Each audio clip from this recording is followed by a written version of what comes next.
Hello everyone, আমার একটি নতুন ভিডিওতে তোমাদের অনেক অনেক স্বাগত। তো কিছুদিন ধরে আমি কিন্তু কোনো ভিডিও পোস্ট করিনি, কারণ সময়ের অভাবের জন্য। আর গিয়েছিলাম তো দুর্গাপুর, তারপর বাড়িও চলে এসেছি সোমবারে। আর তারপর ছিল আমাদের এখানে কীর্তন বা 24 প্রহর, তো ওটাও শেষ হয়ে গেছে।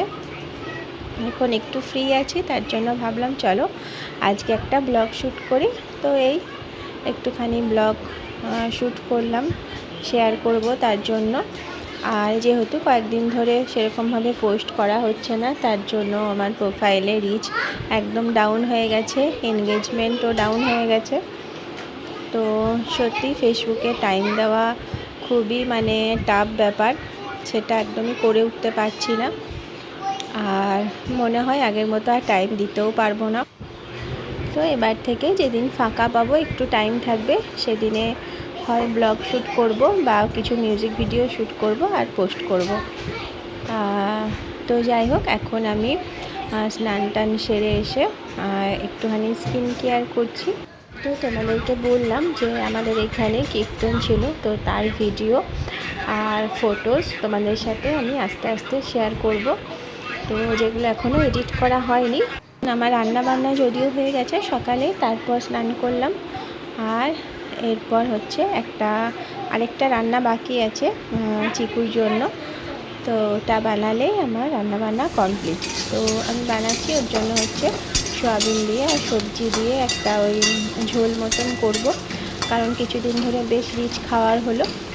আর ওর একটু অ্যালার্জির প্রবলেম হয়েছিল, তার জন্য ওকে ডিমটা এখন কিছুদিন দিচ্ছি না। তো সবজি দিয়ে এর মধ্যে দেখো, সবজির মধ্যে আছে হচ্ছে গাজর আর মিষ্টি আলু, পেঁপে, তো এগুলো দিয়ে আর কিছুটা ঝিঙেও ছিল, সেটাও দিয়েছিলাম। তো ওটা দিয়ে একটা ঝোল বানিয়ে দেবো। আর দেখো, আজ সকালে রান্না বান্না হয়ে গেছে, এদিকে মাছের ঝাল করেছি আর কেন্দুরি ভাজা করেছি, আর করেছি হচ্ছে একটা ঝিঙের তরকারি, ঝিঙে দিয়ে আলু দিয়ে তরকারি। আর দিদির বাড়ি থেকে আসার সময় দিদি কাল মাটন দিয়ে দিয়েছিল, তার মধ্যেও কিছুটা আছে। আর এদিকে আছে ভেন্ডি ভাজা, মাছের ডিম দিয়ে ভেন্ডি ভাজা। তো এই হচ্ছে মেনু। আর সকাল সকাল রান্না করেছিলাম, বর তো খাবার নিয়ে ডিউটি চলে গেছে। তো আজকের ভিডিওটা কেমন লাগলো তোমরা অবশ্যই কমেন্ট বক্সে জানিও। আর প্লিজ সবাই একটু পাশে থেকো, একটু লাইক কমেন্ট করে দিও। তো চলো এখনকার মতো এখানেই টাটা। সবাই ভালো থেকো, সুস্থ থেকো, আবার দেখা হবে নেক্সট কোনো ভিডিওতে।